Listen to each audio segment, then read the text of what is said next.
आइए एक बार फिर से सभी का बहुत बहुत स्वागत है आपके अपने YouTube channel AK prime study platform पे। जी हाँ, देश हित में शिक्षा, सब पढ़े सब बढ़े।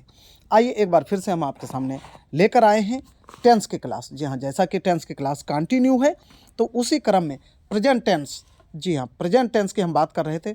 और प्रेजेंट टेंस में हम आपको प्रेजेंट टेंस के तीन भाग बता चुके हैं, present indefinite, present continuous and present perfect tense. ठीक है, आज बारी है नंबर 4 पार्ट की, प्रेजेंट परफेक्ट कंटिन्यूज टेंस की। ठीक है, तो हम विस्तार से इसको समझेंगे। सबसे पहले हम इसमें क्या देखते हैं, पहचान। हिंदी में कैसे पहचानेंगे, अगर कोई हिंदी में वाक्य लिखा है तो हम कैसे पहचानेंगे कि किस टेंस में है।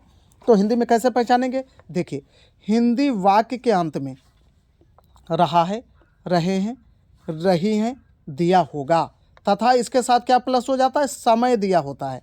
क्या दिया होगा, समय दिया होगा। तो हम जान जाएंगे कि प्रेजेंट परफेक्ट कंटिन्यूज टेंस है। ठीक, चलिए आगे बताते हैं।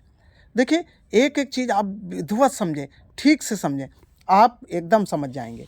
अब देखिए यहाँ पे होता क्या है, इसके हेल्पिंग वर्ब क्या है, हैज बीन या हैव बीन। ठीक, या फिर हम ऐसे भी कह सकते हैं हैज ऑब्लिक हैव बीन। ठीक, मतलब हैज और हैव के साथ बीन जुड़ जाता है। आ गया समझ में। ठीक, इतना तो आपको पता ही है, एक वचन के साथ हैज, बहुवचन के साथ हैव। अगर हमारा सब्जेक्ट सिंगुलर है तो हम हैज का यूज करेंगे, अगर सब्जेक्ट प्लुरल है तो हैव का यूज करेंगे। ठीक है, अब देखिए स्ट्रक्चर देखिए, रूल देखिए। हम अगर हिंदी से इंग्लिश में ट्रांसलेट करते हैं तो कौन सा स्ट्रक्चर यूज करना पड़ेगा। देखिए स्ट्रक्चर ये हमने लिखा है, आप इसके हिसाब से बनाएंगे, आप बिल्कुल भूलेंगे नहीं और आप Hindi to English translate easily कर लेंगे।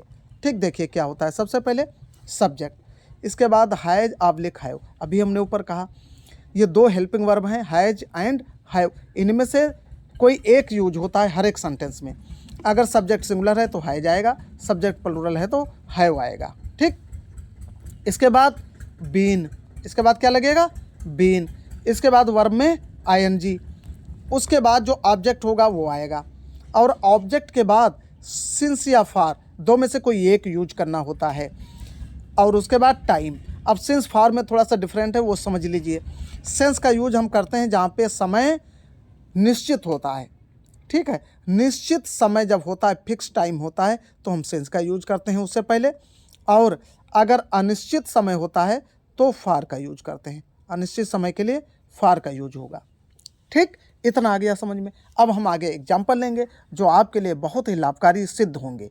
ठीक, चलिए आपसे निवेदन कि चैनल को सब्सक्राइब कर लें और वीडियो पूरा देखें, अगर मिस करेंगे तो आप नहीं समझ पाएंगे। ठीक, अब देखिए एग्जाम्पल क्या है, वह 2 घंटे से नदी में नहा रहा है। अब देखिए रहा है कंटिन्यूज हो गया, लेकिन इसमें समय बढ़ा दिया गया 2 घंटे से, 2 घंटे से टाइम बढ़ा दिया गया, तो ये हो गया प्रेजेंट परफेक्ट कंटिन्यूज टेंस। ठीक, अब बनाइए, सबसे पहले सब्जेक्ट ही, इसके बाद हेल्पिंग वर्ब हैज या हैव होती है, उसमें से कोई एक, ही सिंगुलर है इसलिए हैज आ गया। इसके बाद बीन, फिर वर्ब में आईएनजी, नहाना वर्ब है, बात में आईएनजी लग गया, बाथिंग। उसके बाद object in the river, object हो गया। फिर सिंस या फार, अब इसमें दिया है 2 घंटे से, अनिश्चित समय है तो फार का यूज करेंगे। फार 2 घंटे, 2 आवर्स, 2 आवर्स। ठीक, इतना आ गया समझ में। एग्जाम्पल नंबर 2, हम कोशिश कर रहे हैं कि नेगेटिव इंटागेटिव सभी आपको बताएं। ठीक, अब देखिए ये सेंटेंस नेगेटिव हमने लिया है, इसमें क्या है, वे सुबह से मैदान में क्रिकेट नहीं खेल रहे हैं, वे सुबह से मैदान में क्रिकेट नहीं खेल रहे हैं। कैसे बनाएंगे, सबसे पहले वे मतलब सब्जेक्ट दे, उसके बाद दे, अब देखिए प्लुरल हो गया सब्जेक्ट तो हैव का यूज हो गया, हैव। इसके बाद नहीं लगा हुआ है, नेगेटिव सेंटेंस है तो नॉट आ गया। उसके बाद वर्ब में आएंगे, प्लेइंग, प्लेइंग हो गया, क्या खेल रहा है, ऑब्जेक्ट क्या है, क्रिकेट, क्रिकेट हो गया। कहाँ खेल रहा है, मैदान में, इन the field, in the field. उसके बाद अब समय है सुबह से, ये निश्चित समय है तो निश्चित समय के लिए हम सिंस का यूज करते हैं। फिर कब से खेल रहा है, सुबह से, मॉर्निंग, सिंस मॉर्निंग। ठीक, they have not playing cricket in the field since morning. आया समझ में। ठीक, नेक्स्ट एग्जाम्पल इंट्रागेटिव का लेंगे। देखिए हम कोशिश करते हैं कि आपको सारी चीज़ें समझा दें जो आपके लिए बेनिफिट देती हूँ। क्या तुम 10 मिनट से आम तोड़ रहे हो? क्या तुम 10 मिनट से आम तोड़ रहे हो? सॉरी, यहाँ पे क्वेश्चन मार्क होगा, ये टाइपिंग में थोड़ा सा हो गया, यहाँ पे क्वेश्चन मार्क होगा। अब देखिए तुम सब्जेक्ट है, तुम प्लुरल में आता है, बहुवचन में आता है, इसलिए हम हैव का यूज करेंगे। हैव यू, उसके बाद बीन, फिर वर्ब में आएंगे। प्लकिंग, क्या तोड़ रहा है? मैंगो, आम, मैंगोज। ठीक, अब देखिए समय 10 मिनट से, यह भी निश्चित समय है, सिंस 10 मिनट्स, सिंस 10 मिनट्स। ठीक, चलिए नेक्स्ट एग्जाम्पल, ये इंट्रागेटिव का हो गया। अब जो हम अगला एग्जाम्पल लेंगे वो इंट्रागेटिव निगेटिव, मतलब इंट्रागेटिव निगेटिव साथ में होगा। ठीक है, क्या है? क्या खिलाड़ी 2 घंटे से मैदान में क्रिकेट नहीं खेल रहे हैं?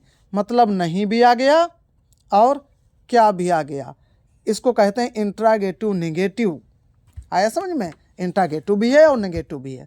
कैसे बनाएंगे? अब इंट्रागेटिव है तो वर्ब को सबसे पहले करना होगा, हेल्पिंग वर्ब को, हैव, द प्लेयर्स, उसके बाद नॉट बीन।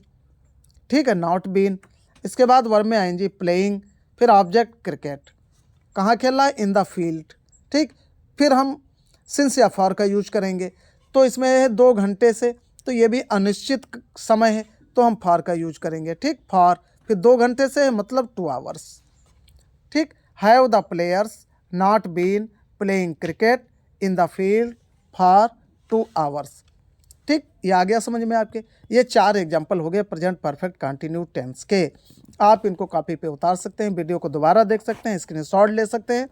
ठीक है, ये हर एक क्लास में बेहतरीन काम आने वाला है, चाहे किसी भी क्लास के स्टूडेंट्स क्यों ना हो, किसी भी कंपटीशन एग्जाम के स्टूडेंट्स क्यों ना हो। तो चलिए आज की क्लास यहीं पे एंड करते हैं, मिलते हैं नेक्स्ट क्लास में। तब तक के लिए थैंक यू वेरी मच।